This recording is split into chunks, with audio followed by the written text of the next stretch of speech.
All right. So Mr. Thomas Aviles, Hello. thanks for coming by, stopping by and hanging out today here at T3. I think we met, and maybe we met on Monday, right? It's been a long week. It's been a fun week. It's been a long week. The common theme has been we don't have our show legs under us. Yeah. Yeah. So thanks for sitting down. Tell me a little bit about yourself, the organization you work for.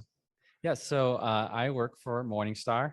So not the veggie burger company, the investment research and data company. We do get confused quite a bit sometimes, but yeah. So Morningstar, our mission is to empower investor success, and we do that in a lot of ways. We reach the end investor through Morningstar.com. We have our own solutions and software for advisors, for institutions, for asset managers.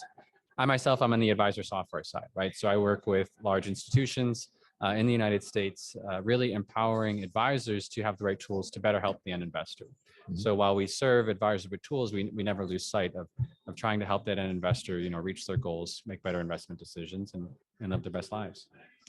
So here we are 4 days into T3. Talk to me about the observations you've made over these past few days. So it's my first time at T3. I've been in the industry for about a decade, but it's actually my first time at the show here. And so I've really been excited to be here, right? Not, even prior to COVID, I've wanted to come and be able to participate. I've always heard that the energy was fantastic, that it's really, the innovation hub for the industry, right? To hear, what's sort of the latest and greatest in terms of solutions and tools and challenges. And Morningstar's actually, been a participant in it for a very long time, but really had the privilege to talk up on stage on Monday, which was a dream of mine, actually. So I was able to really, talk about not only, the latest sort of capabilities and solutions of Morningstar, but just share some of our insights, right? We do a lot of, behavioral science insights that, I'm really fascinated in, to be able to share that and speak on behalf of Morningstar. For that was really great. And then we have a panel this afternoon too with my colleague Carla Paxton, and so I think it'll be a fun session as well. Let's go back to the first time. So tell me a little bit more about what you mean about first time.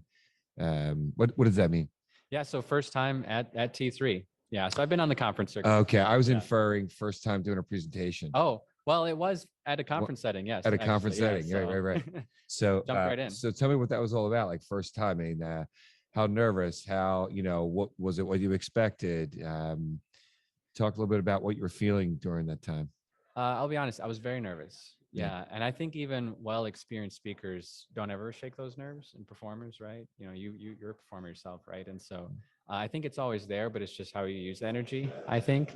I was very nervous. Obviously did a lot of prep with my team. We have a fantastic team at Morningstar. But I think that, I have a lot of experiences that I think kind of helped me with that situation. So, back in my college days, I had much longer hair. I would be sort of at the open mics, right? I was reading a lot of Jack Kerouac back then and the Beats. And so nice, I think that those experiences helped a little bit, right? To just be present and to go with the flow. And, if you, what we were talking about a little bit earlier, if you mean it, right, it'll come off as genuine. And so trying to also tell more stories, I think that's something that I really enjoy, because I think sometimes these conferences are missing a little bit is, it's a lot of the same sort of marketing pitch, right, that you can get on your website, but are we actually telling stories on how we're, affecting people's lives? Real life examples. So I got a little personal in the session, was talking a little bit about my family. But I think that's really what helps people kind of feel the message better. 100% agree. 2 years ago, I bumped into the Brene Brown videos on TED. Have you bumped into Brene Brown? Yes. And what was really fascinating, I won't name names, but what was fascinating from one of her first few talks, she says the phone rang off the hook with some major logos. Mm-hmm. And those logos said, "We're booking you right away, but cut out the vulnerability section." And she turned them all down. And so what I can appreciate about you, and I'm going to ask you about your superpowers in a minute. You're hinting at a few things that you learned when you were younger and all that. But I do think that it feels counterintuitive at times to be vulnerable. I played a bunch of sports, and you cannot let anyone know that you're vulnerable. But I feel in the business world, just you hear the cliche, right? If don't profess to be the smartest person in the room, it's so great to just say I'm not. right? And humans are more than happy to help you if you're vulnerable and you say, I don't really know what I'm talking about. It's pretty amazing. So as you're leaving T3, what questions have been raised? What's sitting out there saying, I didn't know that, I have to dig into it a little bit more?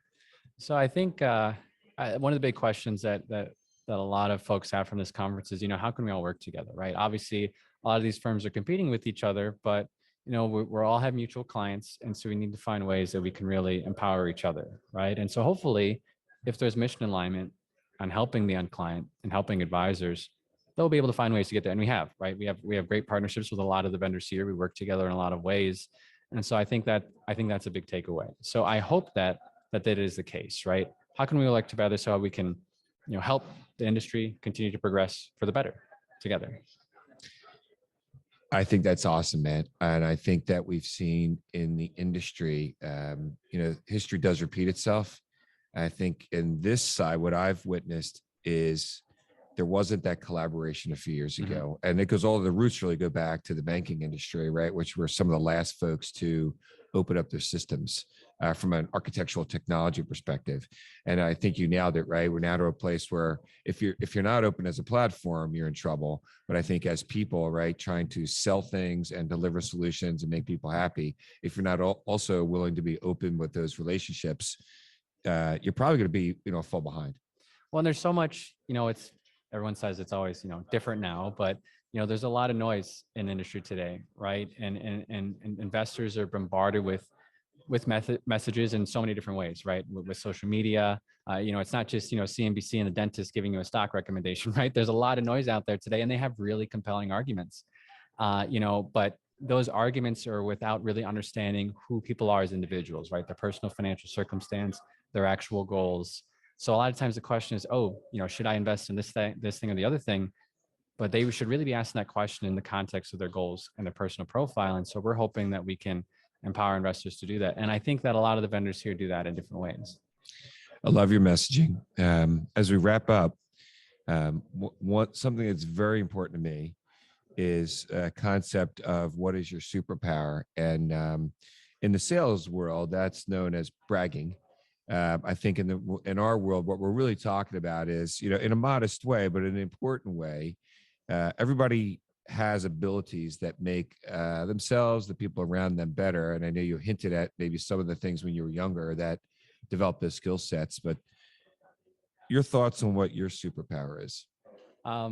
Yeah, that's a really good question. When I think about superpower, I almost think about the word unusual. So I maybe like a few things I could touch on there, but I'm right-handed and left-footed. Apparently that is not very common. Okay. So that's not usual, I suppose. But no, I think that what I've always really appreciated was that I've just loved to learn about topics, well outside the industry. I think that more of the industry could use more of that, not just reading the same business books that we all read together, saying the same thing, saying the same messaging. Like, luckily I've benefited from just being very curious, learning about cephalopod intelligence, like octopus and squid and things like that, and how they think and feel is very different than any other like living creature. Like reading a book about latest dark matter and astrophysics and things like that, or anthropology and human evolution, right? I think what ends up happening too is because I'm always so curious about different topics, it ends up getting some good stories that actually bleed into our world, right? And professional lives too, because it's all related, right? It doesn't exist we don't live in a vacuum from the world. We exist all together. And so I think a broader understanding of other subjects, I think the industry could benefit from as well. I want to thank you for sharing your insights, man. I know I hounded you for about 4 days to participate in this. No, it's fun. It's my first podcast. So. Great. It's only like my 8th. Thank you so much. I really do appreciate it. I'll make sure I forward the content to you. Have a safe trip, and I look forward to spending some time with you down the road. Thanks so much. Thanks, Thomas. Take care. See you, man. Bye.